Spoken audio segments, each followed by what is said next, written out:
Non mais attends, redis-moi ça. Tu as vraiment dit à ton patron que ton rêve, c'était d'ouvrir une petite boulangerie? Chloé, Chloé, on n'a même pas dit bonjour aux gens. Ah oui, pardon. Bonjour à tous, bienvenue. Bon, mais tu réponds à ma question quand même.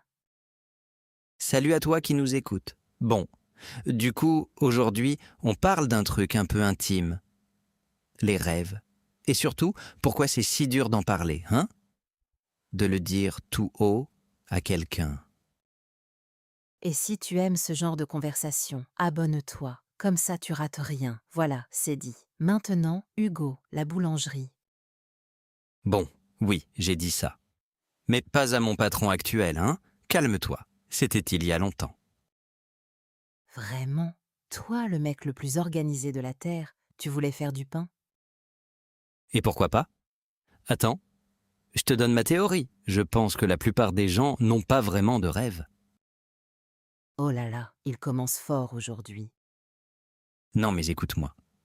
Ils ont des envies, c'est pas pareil. Une envie, ça passe. Un rêve, ça reste. Et ça, je vais te le prouver pendant tout l'épisode. D'accord, monsieur le philosophe, mais moi je dis l'inverse. Je pense que les gens ont des rêves. Ils ont juste peur de les dire. Ça aussi, c'est vrai.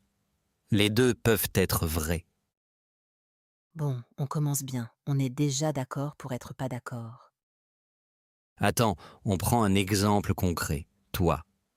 Là, maintenant, c'est quoi ton rêve? Euh, alors là, tu vois ce qui vient de se passer? J'ai bloqué. Exactement. Tu as bloqué. Non mais c'est parce que la question est énorme. Un rêve, c'est intime. Tu me demandes ça comme tu me demandes l'heure. Et c'est ça qui m'intéresse. Pourquoi c'est intime?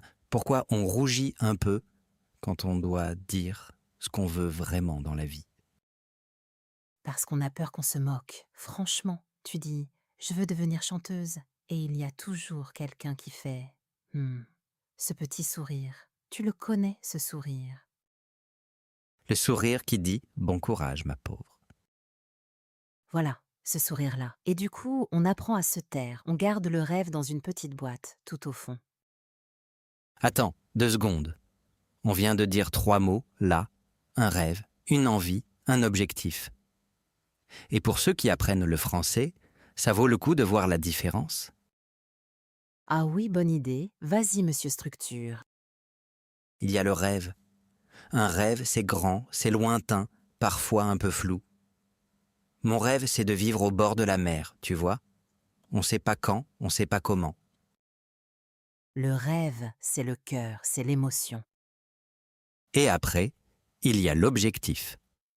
Un objectif, c'est précis. C'est plus petit, c'est concret. Mon objectif, c'est d'économiser 200 euros par mois. Ça, tu peux le mesurer. Donc le rêve, c'est vivre au bord de la mer. Et l'objectif, c'est le premier petit pas pour y aller. Exactement. Le rêve te donne la direction. L'objectif te donne le chemin. Sans objectif, le rêve reste juste une jolie image dans ta tête. Et il y a un troisième mot, le but. B-U-T.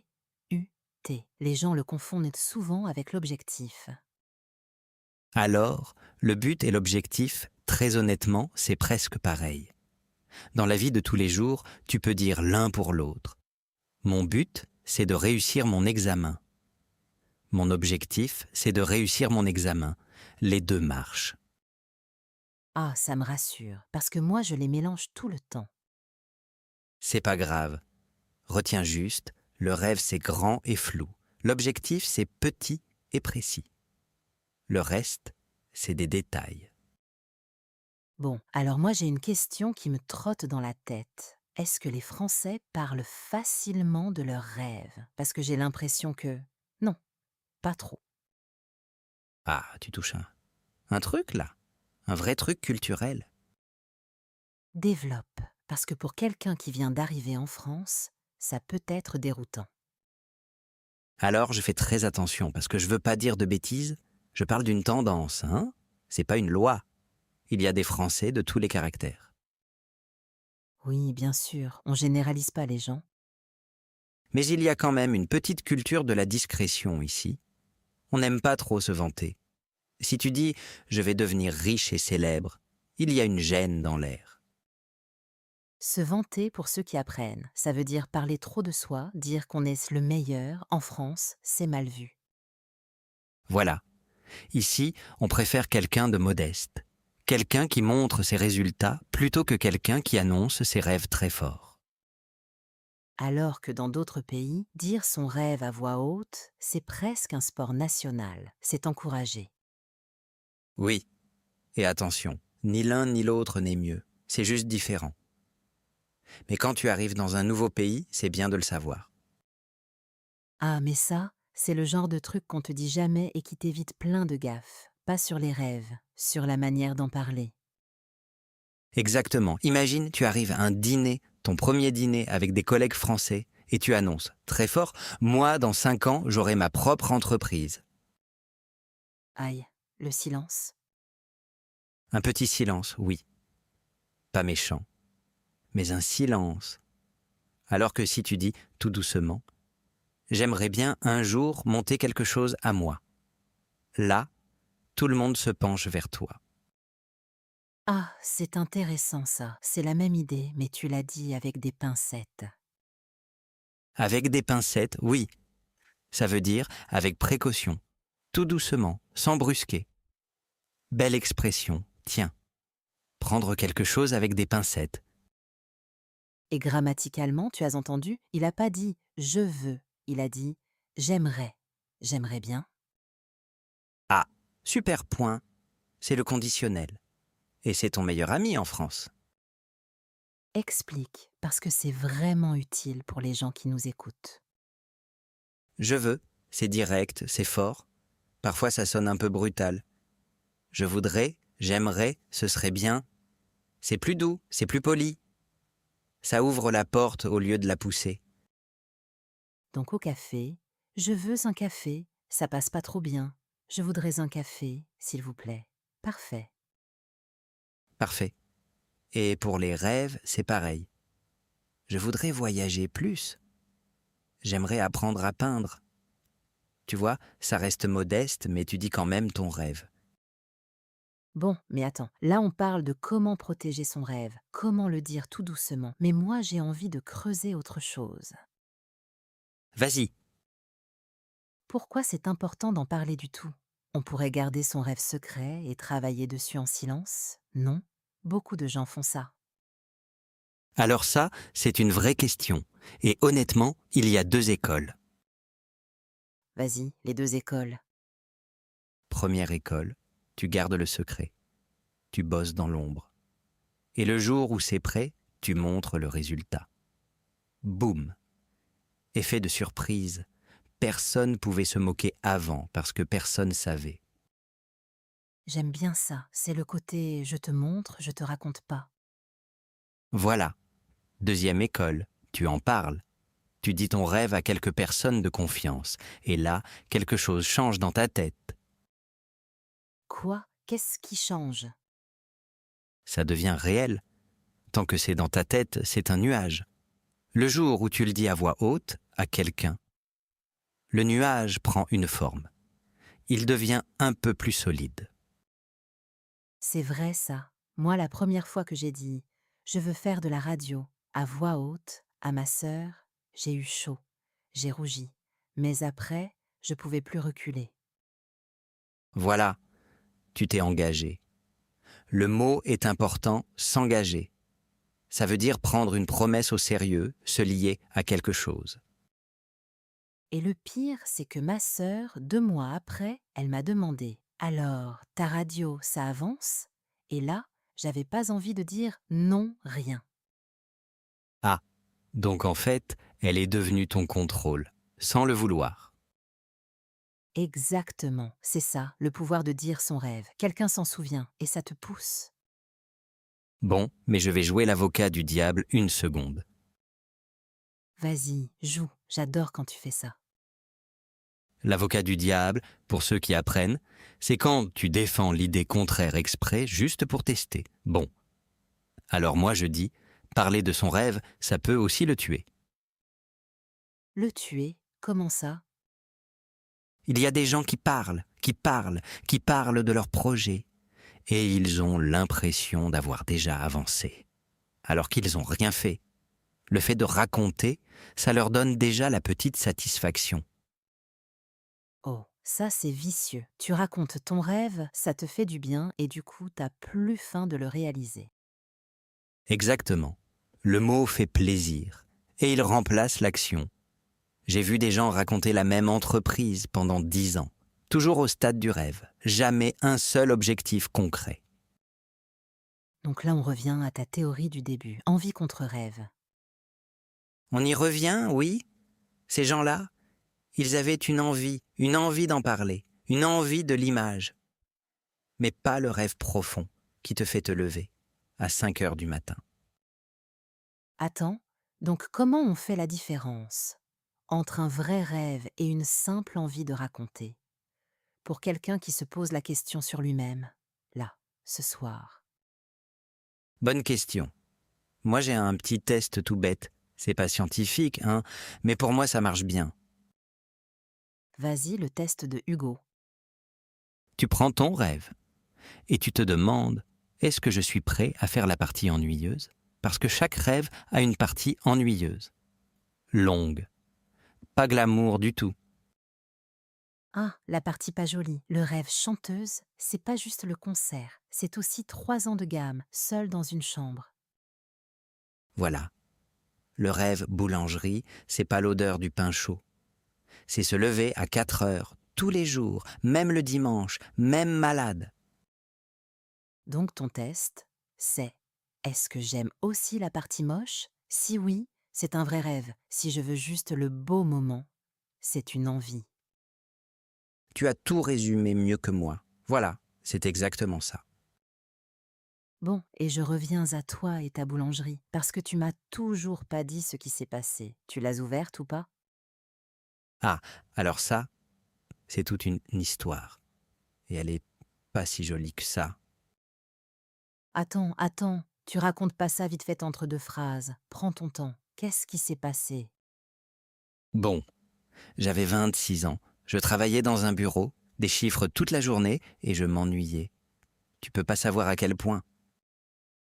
Et un matin, je passe devant une boulangerie près de chez moi. L'odeur. Le boulanger qui rigole avec les clients. Je me suis dit, voilà, c'est ça que je veux. Un coup de foudre, quoi. Exactement, un vrai coup de foudre. Alors j'ai pas réfléchi longtemps, je me suis inscrit à une formation, un CIP boulanger, en 1 an pour adultes. Attends, tu as quitté ton boulot direct, comme ça? Non, non. Au début, je faisais les deux. Le bureau la journée, et les cours le soir et le week-end. J'étais crevé. Mais j'étais heureux, en fait. Ah, ça c'est bon signe, ça, quand la fatigue te dérange même pas. Voilà, c'est exactement ce que je me disais. Et là, il fallait un stage. Dans une vraie boulangerie. Alors j'en ai trouvé une. Un petit village, un vieux boulanger. Il s'appelait Marcel. 60 ans, les mains comme du cuir, un caractère. Oh là là. Il parlait pas beaucoup. Il montrait et tu devais comprendre. Le genre qui te dit rien et qui soupire quand tu te trompes. Exactement lui. Le premier jour, j'arrive à 4 heures. Il me regarde, il dit rien, il me montre le pétrin. Et voilà, débrouille-toi. Sérieux, sans rien t'expliquer? Rien. Et moi, la première fournée. Une catastrophe. Le pain, dur comme de la pierre. J'avais honte, je voulais partir en courant. Et lui, il a dit quoi? Rien. Il a pris un pain, il a tapé dessus, ça sonnait creux, et il a juste fait « Hum ?» et il est parti boire son café. Voilà tout le commentaire. Ah, dur, mais bon, au moins il t'a pas viré. Non. Et le lendemain, je recommence. Et petit à petit, ça venait. Mes mains apprenaient, un matin, une baguette sort du four, dorée, parfaite. Marcel la regarde. Il la prend, il tape dessus, ça chante. Et là, il sourit. Juste un petit sourire. Et pour moi, ce jour-là, c'était comme gagner une médaille. Oh, j'adore ça. Un homme de peu de mots, mais quand il te donne un sourire, tu l'as mérité. Voilà. Et là, je me dis, c'est bon, c'est mon métier, je vais ouvrir ma boulangerie. J'avais même repéré un local. En ville, un bon coin, beaucoup de passages. Ah, donc tu y es vraiment allé jusqu'au bout. Le local, le projet, tout. Presque. J'avais fait les calculs. Le four professionnel, le pétrin, les travaux. Il me fallait à peu près 80 000 € pour démarrer. Une grosse somme. Oula, 80 000. Tu les avais pas, j'imagine. Bien sûr que non. J'avais mis un peu de côté, 10 000 peut-être. Le reste, il fallait un prêt. Alors je vais à la banque, mon dossier sous le bras, tout fier. Et Et la dame me regarde, très gentille, et elle me dit « Monsieur, votre projet est beau, mais vous avez aucune expérience de gestion, un seul stage. C'est trop risqué pour nous. aïe, refusé. » Refusé. Je vais dans une deuxième banque, refusé. Une troisième, pareil. Et là, tu sais, le rêve, il commence à faire mal. Vraiment mal. Je comprends. Tu as tout donné, et on te dit non pour un truc que tu contrôles même pas. Voilà. Et le pire, c'est que dans ma tête, j'entendais déjà les gens. Je te l'avais dit. La boulangerie, c'est pas pour toi. Reste dans ton bureau. Oh non, attends, me dis pas que tu as abandonné là. Après tout ça? J'ai failli, vraiment. Pendant 2 semaines, j'ai plus rien fait. Je broyais du noir. Ça veut dire, j'étais triste, sombre, je voyais tout en négatif. Et qu'est-ce qui t'a sorti de là? Marcel, le vieux boulanger, je l'avais appelé pour lui dire que c'était fini. Et il me dit juste, passe demain matin, 4 heures. Comme d'habitude. Ah, il t'a pas laissé tomber. Non. Alors j'y vais. Et là, pour la première fois, il me parle vraiment. Longtemps. Il me dit, toi, tu veux ouvrir une boulangerie, mais tu sais faire le pain, pas gérer une entreprise. C'est exactement ce que la banque disait, en fait. Exactement pareil, mais dans sa bouche, c'était pas un refus. C'était un conseil. Il me dit, commence pas par le sommet. Apprends l'autre partie d'abord. Et concrètement, ça voulait dire quoi? Il me propose un truc. Il vieillissait, il voulait ralentir. Il me dit, reste avec moi. Tu fais le pain, et petit à petit, tu apprends le reste. Les comptes, les commandes, tout. Attends, donc ta boulangerie à toi, elle est passée à la trappe? Sur le moment, oui. Et ça m'a coûté, tu peux pas savoir. Mon rêve à moi, avec mon nom sur la porte, je le mettais de côté. Peut-être pour toujours, je savais pas. C'est dur, ça, renoncer à l'image que tu avais dans la tête. Le plus dur, Chloé, franchement. Parce que le rêve, dans ma tête, il était tout beau, tout fini. Et là, la réalité me disait, c'est pas comme ça que ça marche. Bon, mais tu as dit oui à Marcel. J'ai dit oui. Et je suis resté 2 ans avec lui. 2 ans. À faire le pain la nuit et à apprendre les papiers le matin. Les impôts, les fournisseurs, les clients difficiles. 2 ans. C'est long quand tu avais rêvé d'aller vite. Très long. Mais tu sais quoi? Ces 2 ans, ils ont tout changé. Parce que là, j'ai compris un truc énorme sur mon rêve. Un truc que je voyais pas avant. Vas-y, dis-moi, tu me tiens en haleine, là. J'ai compris que ce que j'aimais, c'était pas d'être le patron, c'était le pain. Les mains dans la pâte, le client qui revient parce que ta baguette est bonne. Ça, c'était mon vrai rêve. Ah, donc l'histoire de ma boulangerie à moi, c'était pas le cœur, en fait. Non, c'était l'emballage. Le décor. Le vrai truc en dessous, c'était bien plus simple. Et ça, je l'ai découvert seulement en le vivant, pas en rêvant. Ça me fait penser à quelque chose. On confond souvent le rêve et la forme qu'on lui donne. Genre, je veux être riche, mais en vrai, tu veux juste être tranquille. Exactement. Tu mets le doigt dessus. Le rêve derrière le rêve. Et souvent, le vrai est plus modeste, plus proche, et beaucoup plus facile à atteindre, en fait. Bon, alors termine. Après ces 2 ans, il s'est passé quoi? Me dis pas que tu fais toujours de la comptabilité dans un bureau. Ah, non, Marcel est parti à la retraite, et il m'a proposé de reprendre sa boulangerie, la sienne. Pas une neuve avec mon oncle un camp, la vieille avec son four à lui. Non, c'est pas vrai. Donc tu l'as eu, ta boulangerie? Je l'ai eue, mais pas comme dans mon rêve du début. Bien mieux, parce que là j'avais l'expérience. Les clients me connaissaient déjà. Et la banque, cette fois, elle a dit oui. Évidemment. 2 ans de gestion derrière toi, un fonds qui tourne déjà, t'étais plus le rêveur du début. Voilà, le même dossier 2 ans plus tard. Et un oui, au lieu de 3 non. Rien n'avait changé dans mon envie. Tout avait changé dans ma préparation. Oh, c'est une belle histoire, ça. Vraiment. Mais bon, avoue, il y a un peu de chance là-dedans. Le vieux Marcel qui tombe du ciel. Alors, oui et non. La chance existe, je vais pas mentir. Mais Marcel, je l'ai pas trouvé par hasard. Je l'ai trouvé parce que j'étais là, à 4 heures, tous les matins. Ah, joli. La chance, elle passe, mais il faut être debout quand elle passe. Voilà, tu dis ça mieux que moi encore une fois. La chance, elle frappe à la porte de ceux qui sont déjà au travail. Si j'étais resté à rêver sur mon canapé, rien.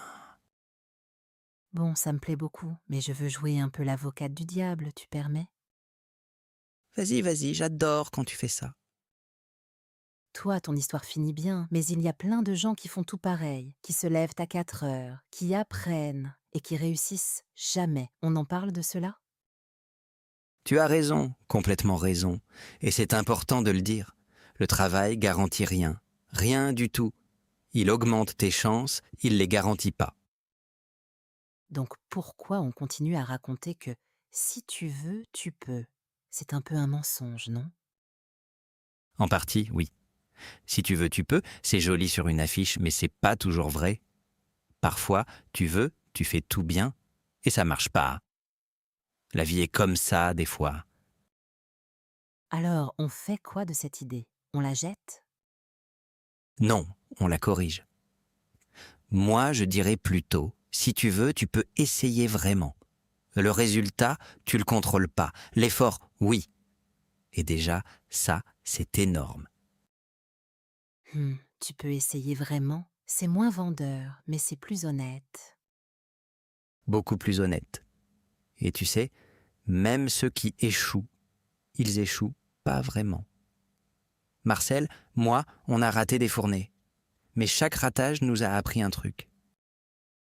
Ah, le fameux «on apprend plus des erreurs que des réussites». C'est un cliché, mais C'est un cliché parce que c'est vrai, celui-là. Mes bons pains, je les ai oubliés. Mais le pain dur, comme la pierre du premier jour, je m'en souviens encore, il m'a appris plus que 100 réussites. bon, ça me ramène à une question que les gens se posent tout le temps, je pense. Comment tu sais si ton rêve, tu dois le garder ou le lâcher? Ah, la grande question. Et j'ai pas de réponse magique, hein? Mais j'ai remarqué un truc, avec le temps. 10. Il y a 2 façons de lâcher un rêve. Tu peux le lâcher parce que tu as peur. Ou tu peux le lâcher parce que tu as compris qu'il était plus le tien. C'est pas pareil du tout. Ah, intéressant. Explique la différence, parce que de l'extérieur, ça se ressemble. Ça se ressemble? Oui. Mais dedans, c'est le contraire. Quand tu lâches par peur, ça te ronge après. Tu y repenses la nuit. Il y a un regret qui reste, qui part jamais. Et quand tu lâches parce que c'est plus le tien, Là, tu sens un soulagement. Tu poses un poids. Comme quand tu enlèves un sac à dos trop lourd après une longue marche. Tu respires. Pas de regret. Juste, voilà, c'est fini. Et c'est bien. le soulagement contre le regret, comme test, c'est pas mal ça. Ton corps te répond avant ta tête. Voilà, ton corps ment moins que ta tête. Ta tête, elle trouve 1000 raisons. Ton ventre, lui, il sait. Le soulagement ou le regret, il te le dit tout de suite. Attends, mais moi j'ai un contre-exemple. Des fois j'ai peur, ET c'est le bon rêve. La peur veut pas forcément dire lâche. Ah, excellent. Non, tu as raison. La peur toute seule, elle dit rien. Moi, j'avais peur d'ouvrir. Et c'était le bon rêve quand même. La peur accompagne presque toujours les vrais rêves. Donc c'est quoi la nuance? Parce que là je suis un peu perdue, je l'avoue. La nuance, c'est que la peur te dit « c'est important pour toi, fais attention ». Elle te dit pas « arrête ». Si tu confonds les deux, tu abandonnes des choses qui comptaient vraiment. Ah d'accord, la peur c'est un panneau s'attention, pas un panneau stop. Parfait. Un panneau attention, pas stop. Note ça quelque part, toi. C'est exactement ça. Et c'est pour ça que beaucoup de gens ratent leurs rêves, avant même de commencer. Comment ça, avant de commencer? Ils sentent la peur et ils lisent « stop ». Alors ils s'arrêtent. Ils appellent ça être raisonnable. Mais des fois, être raisonnable, c'est juste une jolie excuse pour avoir peur tranquille. Oh, ça va piquer quelques personnes, Hugo. Peut-être. Et je m'inclus dedans, hein. J'ai fait ça 1000 fois dans ma vie. Je suis raisonnable. Alors qu'en vrai, j'avais juste la trouille. La trouille, ça veut dire une grosse peur. Bon, on a beaucoup parlé de toi et de ton pain, mais moi aussi j'ai un petit truc à avouer sur mes rêves. Enfin, si tu me laisses la parole 2 minutes. Ah, mais avec plaisir. Vas-y. C'est ton tour. Moi, j'ai assez parlé là. Alors moi, mon rêve plus jeune, c'était de chanter. Sérieux, je voulais monter sur scène, un micro, une salle qui écoute. J'y pensais tout le temps. Attends, ça je savais pas. Tu chantais bien. Correct, pas une voix incroyable, mais correcte. Et j'ai commencé. Des petits concerts, des bars, 3 personnes dans la salle et 2 qui regardaient leur téléphone. Ah, les débuts, glorieux. Et alors, qu'est-ce qui s'est passé?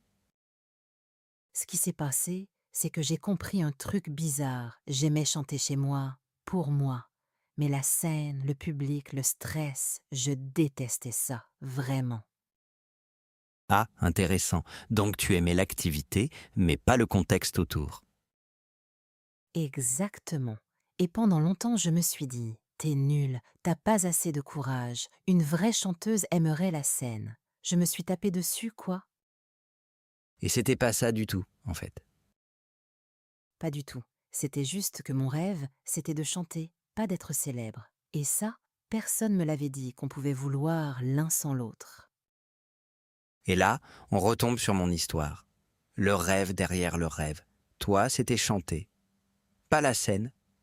Moi, c'était le pain. Pas la pancarte avec mon nom. Voilà. Et une fois que j'ai accepté ça, j'ai arrêté les concerts et j'ai plus jamais eu de regrets. Je chante dans ma cuisine et je suis heureuse comme tout. Et le soulagement dont je parlais, tu l'as senti. Direct, le soir où j'ai décidé d'arrêter la scène, j'ai dormi comme un bébé. Alors que les concerts, je dormais jamais avant. Mon corps m'avait donné la réponse depuis longtemps. Tu vois? Le ventre qui parle. Il t'avait prévenu, tu voulais pas l'écouter. Et ça, c'est tellement humain. On écoute tout le monde, sauf soi-même. C'est vrai ça. On demande l'avis de la terre entière, les parents, les amis, les collègues, et la seule personne qu'on n'écoute pas, c'est nous. Et pourtant, c'est la seule qui va vivre avec la décision. Tes amis, ils te donnent un conseil et ils rentrent chez eux. Toi, tu restes avec ta vie. Voilà. Alors, si je devais retenir une seule chose de tout ça, c'est peut-être ça. Ton rêve, il change en cours de route. Et c'est pas grave. Ce qui compte, c'est que tu continues à en avoir un. Oui, un rêve, c'est pas un contrat signé pour la vie. C'est une direction. Et parfois, la direction bouge parce que toi, tu bouges. Voilà. Et le mot que je garde de notre discussion, c'est pas réussir. C'est écouter. S'écouter soi. un peu plus fort que le reste. Joliment dit. Et toi, là, qui nous écoute, prends 2 minutes cette semaine. Demande-toi ce que tu veux vraiment, pas ce qu'on attend de toi. Et tu sais quoi? Écris-le quelque part, sur un bout de papier, dans ton téléphone. Ça devient plus vrai quand c'est écrit. C'est un bon exercice, ça. Bon, on va s'arrêter là pour aujourd'hui. Merci d'être resté avec nous jusqu'au bout, vraiment. Merci à toi. Et vous, dites-nous en commentaire, c'est quoi votre rêve là aujourd'hui? Un mot, une phrase, ça nous ferait super plaisir de vous lire. Et abonnez-vous, comme ça on se retrouve la prochaine fois sans se perdre. Voilà. Prends soin de toi, écoute ton ventre de temps en temps, et à très bientôt. Salut. Salut, à bientôt.